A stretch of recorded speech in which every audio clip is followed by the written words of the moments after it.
ऐलान कर दे खड़ा थी मैं तू जल्दी बैठ बोलता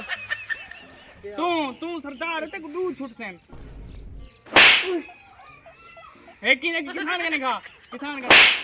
बैठ बोलता तू ते को सडू ऐलान कर मैं आईटी कने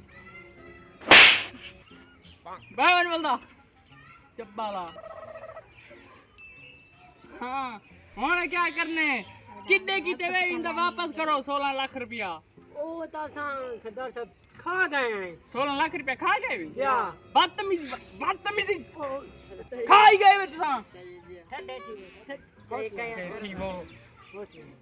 और कदन पैसे दे सो किसान को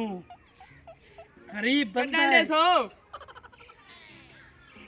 अगले साल दे एंड जा कपावा दे जा चलो हुन तू दस किवें गाले वो राजी है राजी है साल अंडे दे नदी तेरे वाल डबल गिनी 32 लाख ठीक है सरदार साहब तुसा जो सरदार बने सारा कारनामा क्या है कारनामा है चेला मेरा दसेसी दस चला जल्दी दस सरदार साहब बता दे वहां अपना सारे कारनामे मेरे सरदार साहब एक तो लड़ाई पै गई गांव में तो सरदार को सराने फैसला कराओ अच्छा सरदार अपनी कलाशन छिकी आए यक्के डर गए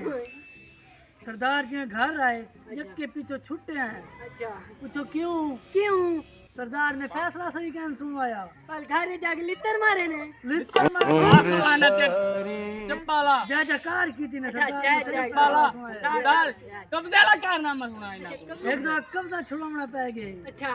सरदार साहब गए 15 मुरब्बे का कब्जा आई अच्छा कब्जा गलत सुनाए सी अच्छा पर वहां को गलत बोले सी उन्हें नाल अच्छा वो घर रख सरदार को लिट्टर कलाशन क्या क्या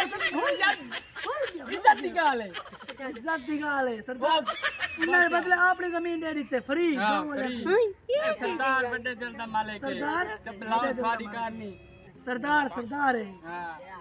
लूसी च पूछी नहीं हाँ वो